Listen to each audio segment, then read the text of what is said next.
Adiala jail से कुछ फासले पर हमें यहाँ रोक दिया गया है। आज मंगल का दिन है। कानून के हवाले से, इस्लामाबाद हाई कोर्ट के फैसले के हवाले से ये बहनों का, वकला का हक है कि खान साहब को मिलें, लेकिन हमें इस हक से आज फिर महरूम किया गया है। यहाँ नाके लगे हुए हैं, लेकिन आज जहाँ 100 से ज़्यादा MPA हजरात और बड़ी तादाद में MNA हजरात मौजूद हैं, ये वो हैं जो असम्बली में बैठे हैं और ये वो हैं जिनको असम्बली में नहीं जाने दिया गया इलेक्शन जीतने के बावजूद। तो ये पाकिस्तान के करोड़ों लोगों की आवाज़ है।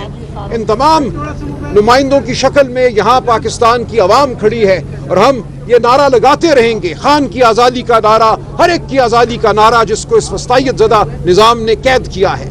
मेरे साथ खड़ी हैं नौरीन आपा, उज़मा आपा। आप जानते हैं इनके बेटे हसाम न्याजी को भी एक मिलिट्री अदालत के जरिए 10 साल की सज़ा दी गई है। मेरे साथ खड़े हैं जनाब अकरम उस्मान साहब, इनको भी एक मिलिट्री अदालत ने 2 साल की सज़ा दी थी।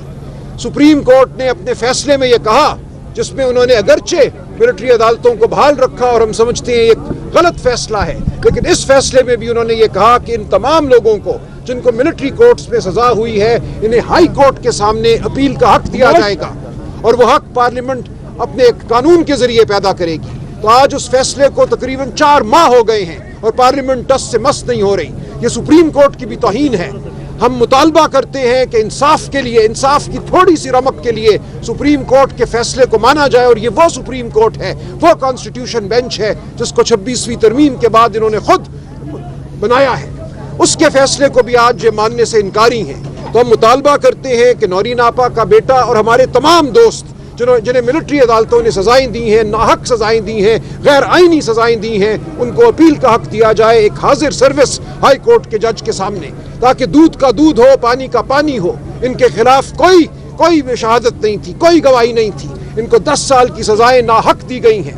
तो हम मुतालबा करते हैं कि ये निज़ाम होश के नाखुन ले, अपने खुद बनाए हुए अदालत के फैसले को माने और इन सब को और पाकिस्तान की आवाम को इंसाफ दे। नौरीन आपा, मैं भी उसी चीज़ के लिए खड़ी हूँ और मैं कहती हूँ कि अब इनको इसके ऊपर फैसला करना चाहिए। अगर ये पार्लियामेंट में जाए, जल्दी फैसला करें कि बेगुनाह लोग सजाएं काट रहे हैं और वहाँ पे जो जुल्म है इनके साथ, जो मिलिट्री कैदियों के साथ अलहदा से जुल्म है, बाकी कैदियों की तरह नहीं रखा हुआ, उनको जहनी जिस्मानी टॉर्चर में रखा हुआ है।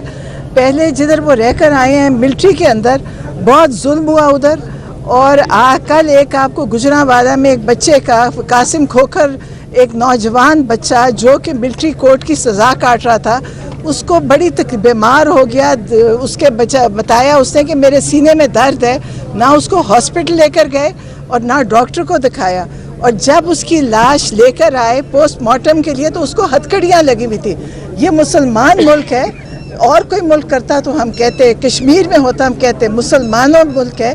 एक जो फौत हो जाता है उसकी भी एक बड़ी बेहुरमती है उस लाश की भी, कि आप उसके साथ ये करें। और उस माँ का सोचें, जिस माँ का बेटा, जिससे 2.5 साल बाद उस माँ ने जब मिली है तो उसकी लाश आई। तो ये जो जुल्म कर रहे हैं इनको एहसास भी नहीं है। हमने देखा है कि जब कोई बीमार होता है तो उसको अस्पताल लेके जाते हैं, लेकिन जो मिलिट्री कैदी हैं और जो बाकी सियासी कैदी हैं PTI के, इनको बेशुमार नौजवान हैं जो फौत हुए हैं और इन्होंने किसी ने उसका ना कोई हिसाब दिया ना हिसाब लिया। लेकिन मैं एक माँ के तौर पे कहती हूँ कि मैं ज़रूर पूछूंगी कि मेरे बेटे को इतनी सज़ा क्यों दी और उसको तकलीफ़ टॉर्चर क्यों किया। ये उनकी तरफ से हो रहा है। मैं प्रोटेस्ट करती हूँ, मेरा एहतजाज जारी रहेगा इस जुल्म के ख़िलाफ़। और जो ये जुल्म इनके साथ कर रहे हैं, जब ये निकल आएंगे तब भी मैं इसके ऊपर पूरा जारी रखूँगी अपना एहतजाज, जब तक मुझे इसका इंसाफ नहीं मिलेगा।